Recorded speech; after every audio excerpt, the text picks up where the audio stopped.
కరీంనగర్ జిల్లా మానకొండూరు నియోజకవర్గంలో BRS party విస్తృత స్థాయి సమావేశం ఉత్సాహంగా జరిగింది. ఈ సమావేశానికి మాజీ మంత్రి హరీష్ రావు ముఖ్య అతిథిగా హాజరయ్యారు. సీఎం రేవంత్ రెడ్డి నాయకత్వంలోని కాంగ్రెస్ ప్రభుత్వంపై తీవ్ర స్థాయిలో విమర్శలు చేశారు. కాంగ్రెస్ ప్రభుత్వం అన్ని స్కాములతోనే నడుస్తోందని, చివరికి బడి పిల్లలకు అన్నం పెట్టే దాంట్లో కూడా స్కామేనని ఆరోపించారు. మరి స్కామ్లు లేని విభాగమే లేదు అంటూ ఆయన ధ్వజమెత్తారు. పాలనలో స్కీములు లేవు, అన్ని స్కామ్లే. కేసీఆర్ ఉంటే అన్ని స్కీములే, ఎప్పుడు చూడు స్కీములే.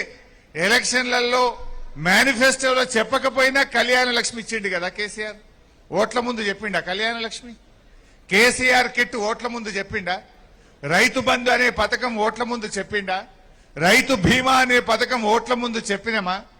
ఎన్నికల ముందు హామీలు ఇవ్వకపోయినా ప్రజలకేం కావాలో ప్రజల మనసెరిగి పాలన అందించింది కేసీఆర్ ప్రభుత్వం. ప్రజల కోసం పనిచేసింది కేసీఆర్ ప్రభుత్వం. కానీ రేవంత్ రెడ్డి అంతా స్కామ్లే. ఏ స్కీము చూడు, ఇలా సివిల్ సప్లైలో స్కామ్, సింగరేణిలో స్కామ్, హ్యామ్ రోడ్లలో స్కామ్, చివరికి గా పిల్లల బట్టలు కొని పిల్లలకు అన్నం పెట్టే ఉప్పు పప్పుల కోడిగుడ్లలో కూడా స్కామే. భూముల్లో స్కామ్, పవర్లో స్కామ్. అసలు స్కాములు చేయని డిపార్ట్మెంటే లేదు. ఎండ్ల చూడు స్కామే, స్కీములు లేవు. 4% వడ్డీకి 13,600 కోట్ల రూపాయల రుణం ఇచ్చేందుకు ఐఆర్ఎఫ్సి ఒప్పుకుందని హరీష్ రావు అన్నారు. దుస్తులు, టై, బూట్ల కోసం 1,200 కోట్ల రూపాయలతో టెండర్లు పిలిచారని ఆయన వివరించారు. ఉప్పు, పప్పు, కూరగాయల కోసం 800 కోట్ల రూపాయలతో టెండర్లు పిలిచారని చెప్పారు. మొత్తం 2,000 కోట్ల రూపాయలతో టెండర్లు పిలిచిన విషయాన్ని మంత్రులకు తెలియదు అంటే ఇంకేం చెప్పాలని ఆయన ప్రశ్నించారు.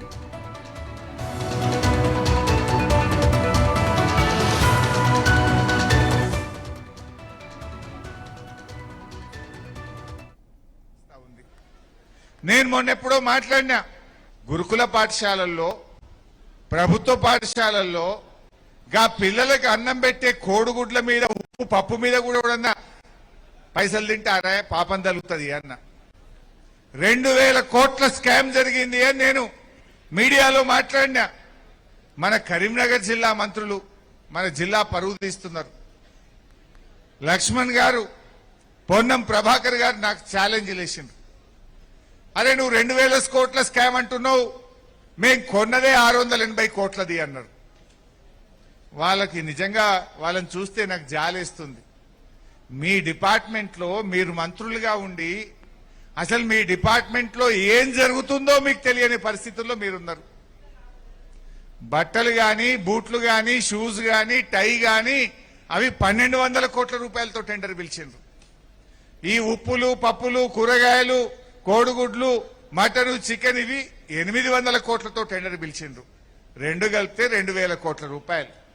2,000 కోట్ల రూపాయలతో టెండర్లు పిలిచిన విషయం ఈ మంత్రులకు తెలియకపోతే వీళ్ళు ఏం పాలన చేస్తుండ్రో నాకు అర్థమైతలేదు. నాకు ఛాలెంజ్ చేసి నువ్వు రాజీనామాకు రెడీ అని. నేను రెడీ, నేను అనగలుగుతా. కానీ స్కామ్ చేసిన వాళ్ళు మీరు కాదు. ఆ డిపార్ట్మెంట్లో ఏమైతుందో మీకు తెలియదు. ముఖ్యమంత్రే మొత్తం టెండర్లు పిలిచి మింగుతా ఉన్నాడు. ఆ అనుముల వారి అన్నదమ్ములే మింగుతున్నారు కనుక మీకేమైతుందో మీకు తెలియదు. నేను మిమ్మల్ని అని కూడా ఉపయోగం.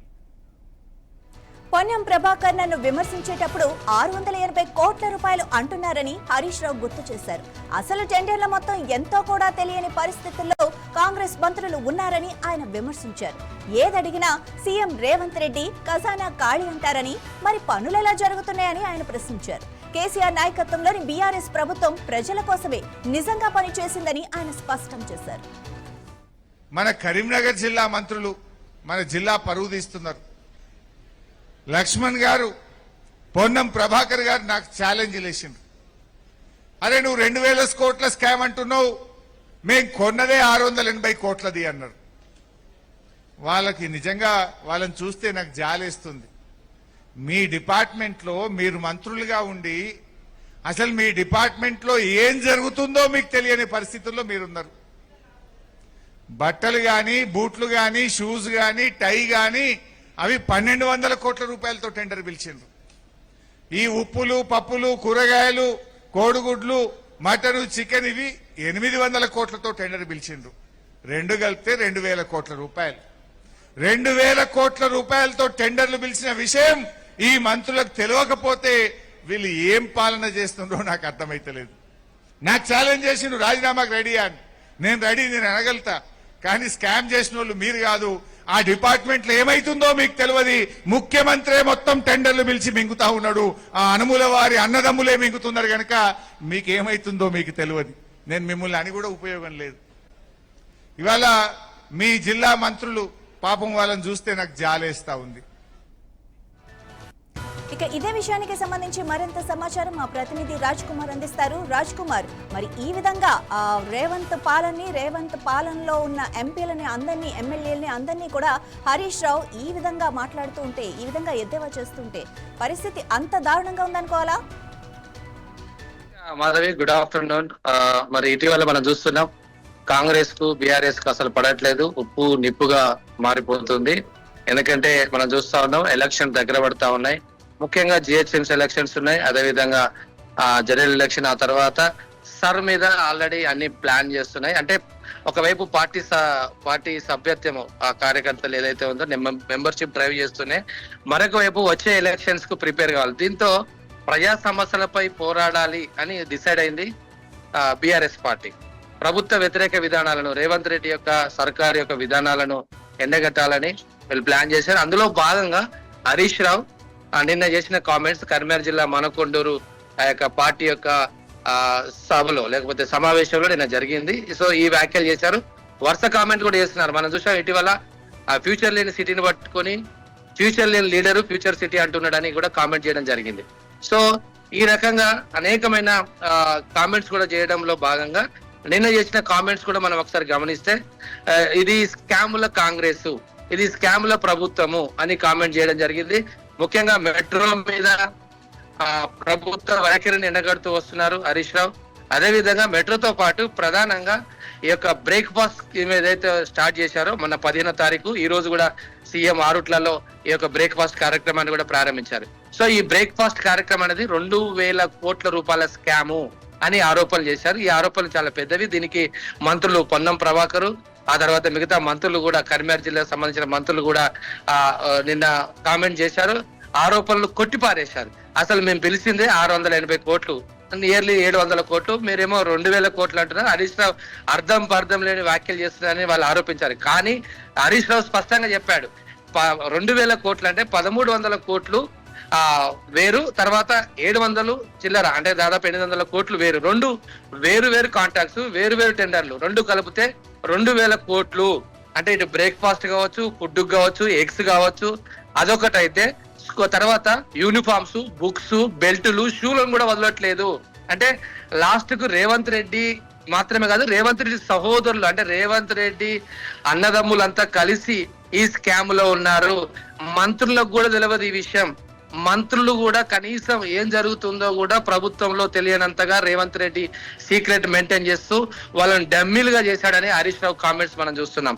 సో ఈ కామెంట్స్ కాస్త రాష్ట్రంలో కలకలం సృష్టిస్తుంది. ముఖ్యంగా ఇది కాంగ్రెస్ పార్టీతో పాటు ప్రభుత్వంలో కూడా చాలా సంచలనంగా మారిపోయింది. హరీష్ రావు చేసిన ఆరోపణలు, ఇది కాంగ్రెస్ స్కాముల కాంగ్రెస్. ఒకవైపు మెట్రో ఆగిపోయింది రేవంత్ రెడ్డి యొక్క వైఫల్యం అంటూనే, ఆ తర్వాత ఈ బ్రేక్ఫాస్ట్ స్కీము, ఆ తర్వాత ప్రాజెక్టులు, ఇంకా మిగతా ఏవైతే ఈ మధ్యలో జరిగిన స్కూల్స్ లో వైఫల్యం చెందారు, వీటన్నిటి మీద హరీష్ రావు బీఆర్ఎస్ కామెంట్ చేస్తున్నారు.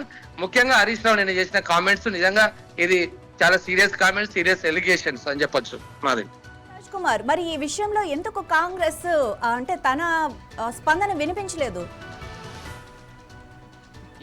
నిన్న చెప్పాను కదా, మినిస్టర్లు ఇద్దరు లక్ష్మణ్ అదే విధంగా పొన్నం ప్రభాకర్ నిన్న ఆల్రెడీ ఛాలెంజ్ ఇస్తారు, సిద్ధము, మీరు రండి, ఎక్కడంటే అక్కడ మీరు చేసిన కామెంట్స్ అబద్ధం అని హరీష్ రావు కౌంటర్ ఇచ్చే ప్రయత్నం చేశారు. కానీ మంత్రులు మాట్లాడితే సరిపోదు, దీని మీద రేవంత్ రెడ్డి సీఎం స్వయంగానే క్లారిటీ ఇవ్వాలి. ఎందుకంటే ఇది రేవంత్ రెడ్డి మీద, తన సహోదరుల మీద, రేవంత్ రెడ్డి అన్నదమ్ములు కలిసి రాష్ట్రాన్ని దోచుకుంటున్నారు. ప్రతి కాంట్రాక్ట్ లో ఇప్పటికే చాలా విషయాలు హరీష్ రావు కొన్ని బయట పెట్టారు. ఫ్యూచర్ సిటీ కూడా రేవంత్ తన అన్నదమ్ముల కోసం, రేవంత్ సహోదరులందరూ కూడా రియల్ ఎస్టేట్ కోసం అమ్ముకుంటున్నారు, దానికోసం ప్లాన్ చేశారని ఇటీవల కామెంట్ చేశారు. మేము వచ్చిన తర్వాత ఫ్యూచర్ సిటీని రద్దు చేస్తాము, అని కూడా హరీష్ రావు యుఎస్ లో ఉన్నప్పుడు కామెంట్ చేశారు. అది కూడా బాగా రచ్చరచ్చ అయింది. సో ఇప్పుడు ఈ కామెంట్స్ కూడా కాంగ్రెస్ పార్టీని కాదు, కాంగ్రెస్ ప్రభుత్వాన్ని కాదు, హరీష్ రావు చేసింది రేవంత్ యొక్క సహోదరుల మీద, రేవంత్ యొక్క ఫ్యామిలీ మీద, అంటే తన అన్నదమ్ముల మీద, అన్నముల బ్రదర్స్ అని కామెంట్ చేశాడు. సో అంటే స్పష్టంగా ఇటు కాంగ్రెస్ కానీ కాంగ్రెస్ పార్టీ ప్రభుత్వం మీద కాదు కానీ రేవంత్ రెడ్డి మీదనే డైరెక్ట్ అటాక్ చేస్తున్నాడు హరీష్ రావు. సో ఇది చర్చ జరుగుతా ఉంది. ఇంకా వేరే వాళ్ళు మాట్లాడినా కూడా వినలేని పరిస్థితి. ఆ కామెంట్స్ కి ఇది కౌంటర్ సరిపోదు. స్వయంగా ముఖ్యమంత్రి రేవంత్ రెడ్డి ఈ కామెంట్స్ గనక ఒకవేళ కౌంటర్ ఇస్తే తప్ప అది సరిపోదు అన్నట్టుగా విశ్లేషకులు భావిస్తున్నారు. మాధవి, సీఎం రేవంత్ కి టైం లేదనుకోవాలా, లేకపోతే ఈ అంశాల మీద స్పందించే ఇంట్రెస్ట్ లేదనుకోవాలా? దీన్ని ఎలా చూడాలి? ఎందుకు ఇంతవరకు స్పందించలేదు? సో నిన్న జరిగిన కామెంట్స్ ఇవి మొన్న కూడా చేశాడు. దీని మీద మరి రేవంత్ రెడ్డి ఇప్పుడు బీజేపీ మీద పడ్డాడు. బీజేపీ కంటే కిషన్ రెడ్డి ఇప్పుడు నేను చెప్పినట్టుగా ఇప్పుడు పార్టీలతో పాటు వ్యక్తుల మీద కామెంట్స్ ఎక్కువైపోయినాయి. పర్సనల్ అటాక్ రేవంత్ రెడ్డి మీద, తన సహోదరుల మీద హరీష్ రావు చేస్తే, ఈ కాంగ్రెస్ కు అంటే రేవంత్ రెడ్డి కూడా డైరెక్ట్ కేసీఆర్ మీద లేదా కేటీఆర్ మీద, హరీష్ రావు మీద చేస్తూ, ఆ తర్వాత ఇప్పుడు బీజేపీ విషయానికి వచ్చి బీజేపీ అంతా కాదు కిషన్ రెడ్డి మీద అటాక్ చేశారు. అంటే పర్సన్ ను అటాక్ చేయడం ఇవాళ మనం ఈ గడిచిన కొన్ని రోజుల నుంచి ఈ సంస్కృతి చూస్తున్నాం. పార్టీ మీద కాకుండా వ్యక్తుల మీద టార్గెట్ చేస్తున్నారు. సో ఇప్పుడు రేవంత్ రెడ్డి తర్వాత కేంద్ర ప్రభుత్వము ఆ తర్వాత మెట్రో ప్రాజెక్టు మీద కొంచెం ఫోకస్ చేసినట్టు కనబడుతుంది. ఎక్కడికంటే అక్కడికి వస్తాను. ఈ మెట్రో ప్రాజెక్టు కొంచెం ఆగిపోవడం, సెకండ్ ఫేజ్ ఏదైతే ఆగిపోయిందో, తర్వాత ఎల్ఎన్టీ నుంచి గవర్నమెంట్ కు ఏదైతే కాంట్రాక్ట్ రావాలో పూర్తిగా స్వాధీనం చేసుకోవాలి, విలీనం కావాలి, ఆ ప్రక్రియ ఆగిపోయింది. ఐఆర్ఎఫ్సి ఏదైతే ఉందో ఆ రుణానికి సంబంధించిన గ్యారంటీ, షూరిటీ కేంద్ర ప్రభుత్వం నుంచి రావాలి. సో మీరేమో బిఆర్ఎస్ ప్రభుత్వానికి ఇచ్చారు, మాకు ఇవ్వట్లేదని ఇప్పుడు బీజేపీ మీద అంటే ముఖ్యంగా కిషన్ రెడ్డి మీద ఫైర్ అవుతున్నారు. ఈ నేపథ్యంలో ఇప్పుడు ఈ హరీష్ రావు కామెంట్స్ మీద అయితే ఇంతవరకు రేవంత్ రెడ్డి అయితే సమాధానం ఇవ్వలేదు. మేబీ చూడాలి. మరి ఇవాళ ఆ స్కూల్ ఇవాళ ఓపెన్ చేయడం జరిగింది ఆరుట్లో. మరి ఇవాళ కానీ రేపు కానీ మరి ఆ కామెంట్ చేస్తారా, అటాక్ చేస్తారా, కౌంటర్ ఇస్తారా, ఆ విమర్శలకు సమాధానం ఇస్తారా? ఎందుకంటే డైరెక్ట్ యనమల బ్రదర్స్ స్కామ్ చేస్తున్నారు. ఇది మంత్రులకు కూడా ఇన్ఫర్మేషన్ లేదు, వాళ్లకు సమాచారం తెలియట్లేదు, ఏ మంత్రికి కూడా తెలియదు. రేవంత్ రెడ్డి బ్రదర్స్ చేసే పని అని కామెంట్ చేసిన నేపథ్యంలో ఆచితూచి స్పందించవచ్చు. మేబీ ఈ రోజు కానీ రేపు కానీ రేవంత్ రెడ్డి స్పందించే అవకాశాలు మనకు కనబడతా ఉన్నాయి.